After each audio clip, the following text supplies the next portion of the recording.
Action! Hola, bona tarda. Avui dijous 5 del 5 del 22. Hola, Teni.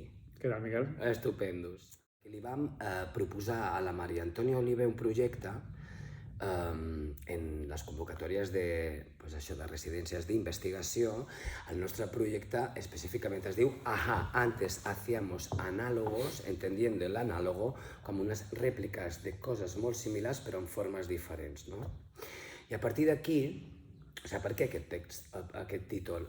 Aquest títol ve perquè la idea parteix del conflicte que es genera quan dues veritats diferents es troben i poden coincidir, poden xocar o simplement poden redescobrir un valor o una idea nova, no?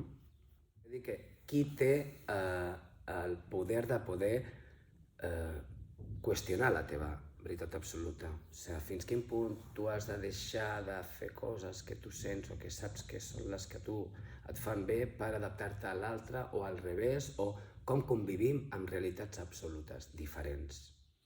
Doncs a partir d'un treball corporal intens busquem una manera de connectar-nos, de comunicar-nos que no sigui verbalment, perquè després quan ens comuniquem a l'espai doncs hi hagi fluïdesa, hi hagi entesa, i com que partim molt de la improvisació,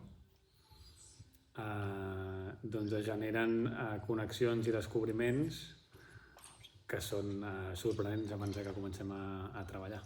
Sí, a partir d'aquí també tenim una especial atenció, que encara no hem desenvolupat gaire, però bueno, que està allà, en els processos cognitius també, no?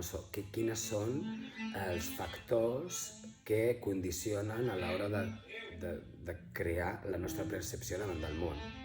Això evidentment parteix d'un imaginari, d'un ideari que evidentment hem anat parlant i encara estem parlant, i evidentment estem encara en un moment molt superinicial, molt inicial del procés, en un moment de volcar molt idees, de tenir imatges, de deixar-se inspirar i d'obrir molt el camp per després anar destriant, no? Però evidentment hi ha una música pensada també molt oberta, però hi ha un pensament darrere la música, hi ha un pensament darrere, doncs, evidentment, del concepte que volem treballar, i a partir d'aquí tot és possible. I així seguimos.